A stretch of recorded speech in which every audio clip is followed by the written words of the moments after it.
Our guests today have always found themselves in the news headlines. They swing high, they swing low, and they swing across the floor. Mr. Obert Gutu, how are you? I'm doing good, Rubeneko. Are you well? I find you well, yeah? I'm good. I can't be better than this. Have you been vaccinated? Oh, yes, I was vaccinated. Good. Yes, I was. Yeah, so you're waiting for your second dose? Waiting for my second dose, yes. Good, and how did you feel? Just first 2 days, just a little bit of an itch on the arm. Mm-hmm. Just Other than that, good to go. Yeah, after 3 days, the itching was gone, done. Good. Mm-hmm. All right, so andizive kuti ndoti makorokoto here. Zvinonzi chi? Andizive kuti zvinonzi chi kana munhu abva kubato rimwe achienda kurimwe. Tinoti makorokoto here? Tinoti, what's the correct salutation? I think correct salutation may be just to say, look, I've just crossed the divide. I think I've just crossed the divide from one side of the river, Ndabila Ruizi, from one side of the bridge to the other. Yeah. Mm-hmm. I know the internet never forgets, right? Mm-hmm. Show me a ZanuPF member who isn't corrupt, and I'll show you a prostitute who's a virgin. Yeah. Your famous quotation that is going to haunt you. It's going to haunt you, No, it's actually for good. the next couple of years. No, it won't. And here you are now in ZanuPF.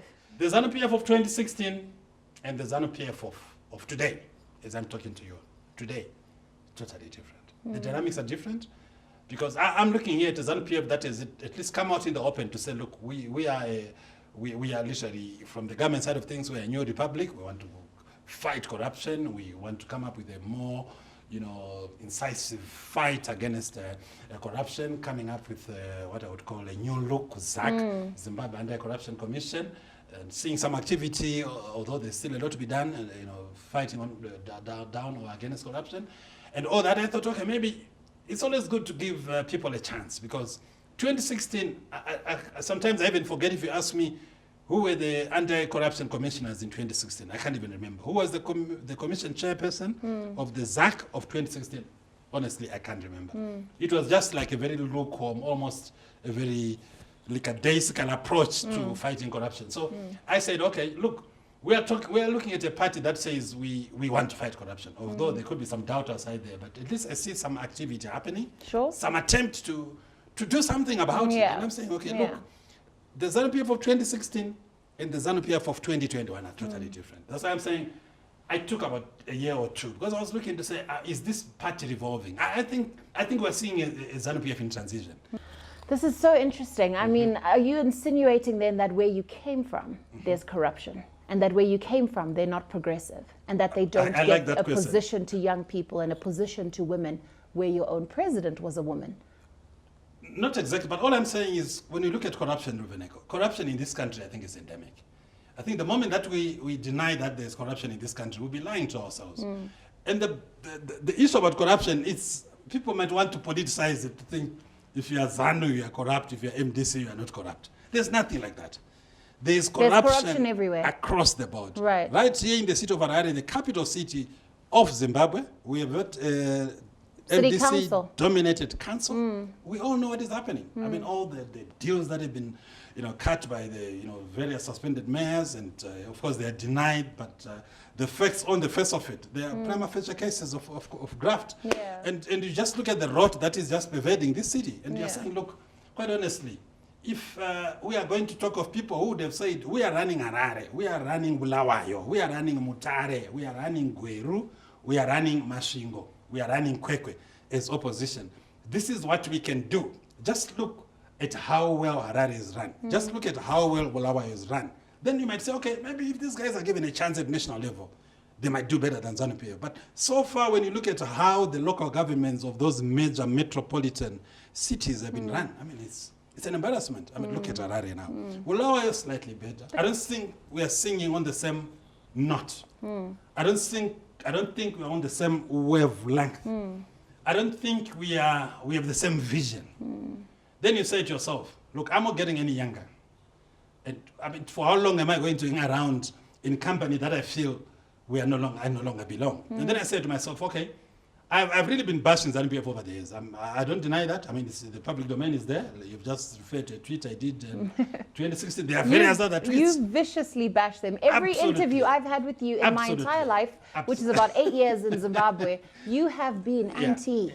So So is it the new dispensation that's ushered you into understanding the new skin of ZANU and looking at it and saying, you know what, avari kuziva zvavari kuita? Because I mean, for you to cross over without even personalizing it, pamakaita movie across the floor. What is it about this new ZANU? I think, Ruvena, the way I look at it, it's a new ZANU that is admitting that they can do better. I mean, just the mere fact that you're looking at the first secretary and president of ZANU, President Mnangagwa, and the second secretary and president and vice president, retired General Chiwenga, and the national chair, Comrade Muchinguri Kashiri, coming up, talking to them, and you feel that, look, I have this sense that they're appreciating that we have to do better than what we were doing yesterday. And I said, okay, I'm old enough to understand if somebody is like, from their body language, the way they talk and what they talk, to say, this person is genuine, this person is just bluffing. So I was convinced that I think these comrades really want to have a ZanuPF that is more progressive, a ZanuPF that is more dynamic, a ZanuPF that is going to groom new leaders. I know there's been a call to welcome all the new members to ZanuPF, and it's something that people do look at. And we talk of even your seat. Are you going to go after it again in 2023? No, I said, Rubeneko, really, what I remember saying, it's exactly just over a week ago, it's actually a week, one day.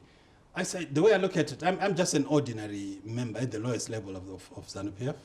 Just an ordinary, very humble, card carrying, and I'm perfectly cool with that. I'm comfortable with that. So why would you want to be there for you low level if you're coming from a party where you're the vice president? It's more of the ideological conviction to say, look, we are talking of a party here which is nationalistic, a party that is revolutionary, a party that speaks to the aspirations of you and me, the aspirations of these young people out there, to say, look, we want Zimbabwe to have Zimbabwe owned literally by us Zimbabweans. You've been in politics for how many years now? Help me. In totality, more than 20 years. And surely you have... That is active politics. Right, active politics. And surely you have ambition to achieve certain things for the country, right? Or for your constituency, or even for your family. And for you to move across now, it means that ambition plan is still there. Even though you have your law firm and you've got your life outside of politics, it doesn't make sense for anybody to leave that level, okay, from sitting in the Justice Ministry, okay, to being vice president, to even running your own at some point. I mean, what are we saying about that ambition? It doesn't just disappear because you've moved to ZanuPF. No, and that's why I didn't know what join. But I think, like I said, I've been talking to some of those comrades. I can mention him by name. I don't think he'll be upset if I do that. Positions, really, I don't want to even think about that now, because I don't want my colleagues to then say, but I assured them, I assured all the comrades I was speaking to say, look, I'll be even more comfortable just being a card-carrying member who is active as a card-carrying member. And they were saying, no, Jita, you can't just be a card-carrying member. But then I said, no, I don't want to be seen to be like, I'm coming to Zotora Junjimbo. Jacob Mafume, how are you? No, I'm fine. It's a pleasure seeing you. I was currently under state hospitality. If we were to fast forward to 2023, we have different, again, factions within the MDC. When you look at the numbers, are you at all concerned that there has been division even with your constituencies and your electorate?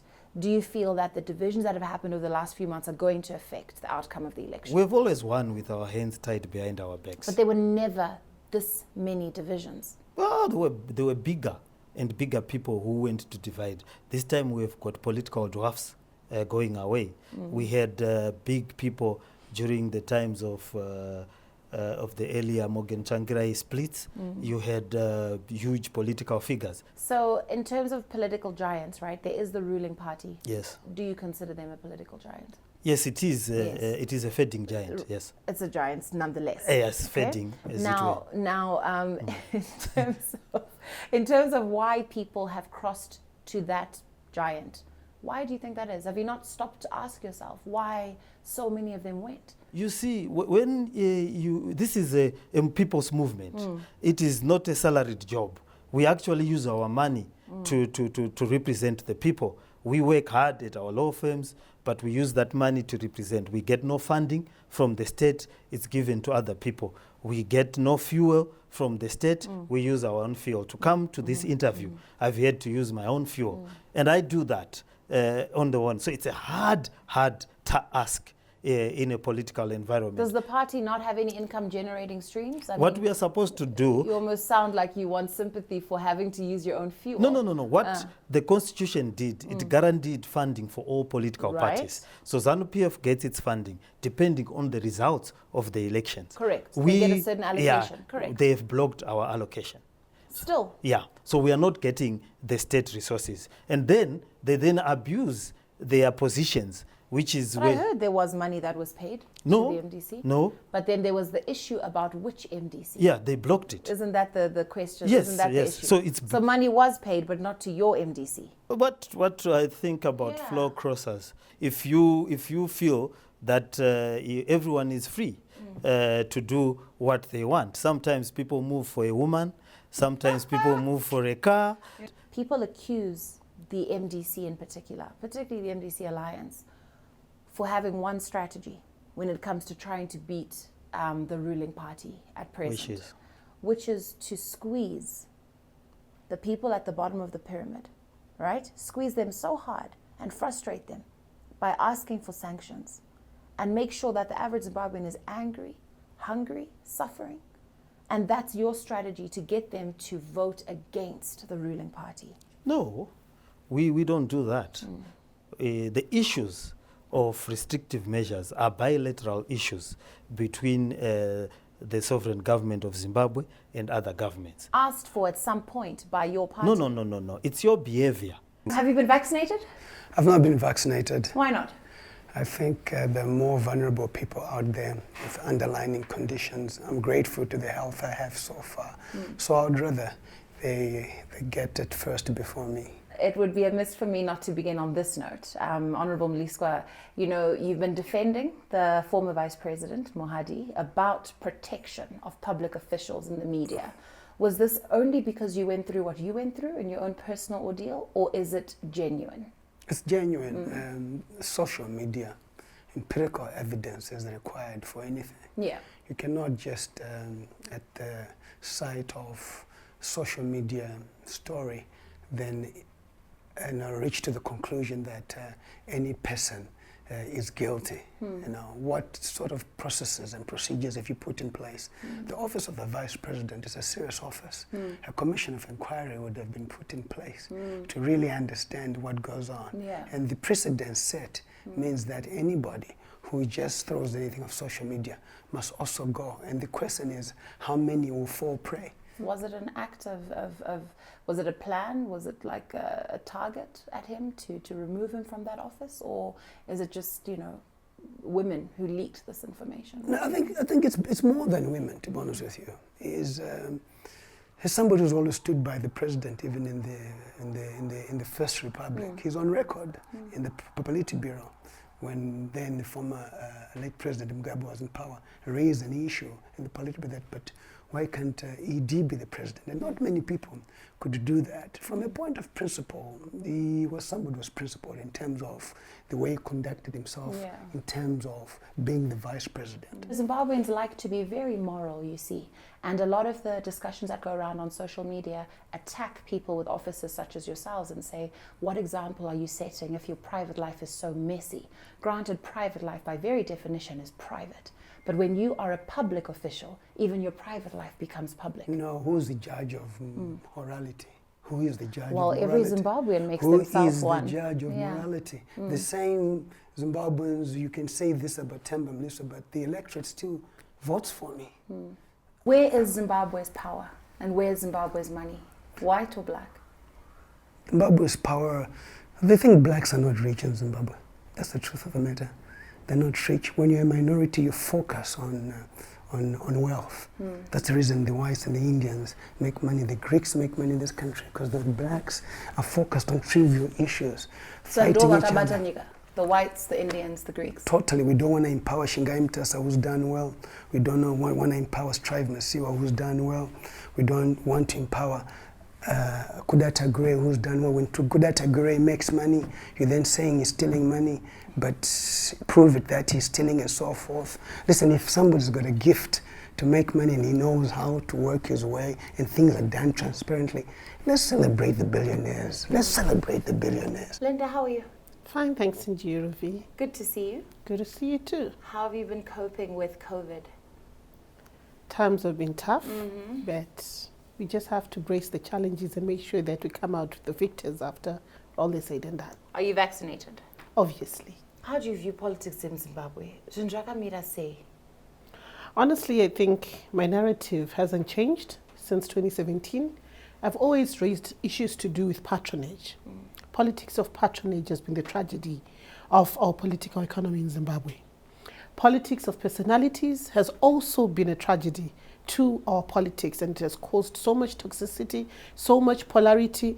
And one of the major reasons that made me say, I'm done with the MDC, we need to start something new, something fresh, something that speaks to depolarizing Zimbabwe, decolonizing mindsets, to get to a stage where people appreciate that politics should be about development. Politics should be about progress. Politics should unify us in our diversity, regardless that we're coming from different political parties. In 2023, where will your name be on the ballot box? Obviously on the ballot box. That is the Where beauty exactly? of democracy. In what are you running for? For presidency, obviously. You're running for presidency. Exactly. Will people resonate with a name and a logo to Ondo MDC, or do they look for a person? I think because of the patronage system that I was talking about, most Zimbabweans are conditioned to just think along to MDC, ZANU, MDC, ZANU. And that is why some people are failing even to make a bold decision like I did to say, I'm now building my own brand. This is the ideology that we now have. I'm proud that Labour Economists and African Democrats has got an ideology. We've got a 175-page document on our ideology, and that sets us apart. We're not busy fighting other people. And I've always said this time and again that the tragedy that the MDCs had was that no one has an ideology. They're just riding on the MDC wave. They're riding on the Changirai name. No one wants to stand there and say, this is what I stand for as the leader of this party. Linda, how many elections have you won? I haven't won any election. So here we are looking at that, right? To say you're running for president. You want to get into this office, which is the highest office in the land, but you haven't won a constituency. And you are in a position where you want to speak for the younger generation, as you said, right? Exactly. You and me, okay? And I want to know how you plan to win an election, or if you think you'll really win the election, or if this is you stepping out in almost defiance to say, I can stand on my own, but you really think that you can put yourself against the major opposition parties and the ruling party and come out on top. To tell you the truth, with the strategic plan that I did, I know that most likely in 2023, I will not win that election. Okay. But 2028, I'll definitely win it. So you're staging it. Yes, you're I'm putting it in staging stages. it. You know Exactly. 2023 is not yours. Yes. But you've got a plan. Yes. You're playing the long game. Yes. Linda, maybe you can tell us now more honestly, now that you're out of the MDC, what really went wrong inside there? The breakup of all the leadership and, you know, the discord that there is now. There's no confidence in some views in the opposition. Because then who is the opposition? For years, we had a major opposition. We knew there was ZanuPF, the ruling party.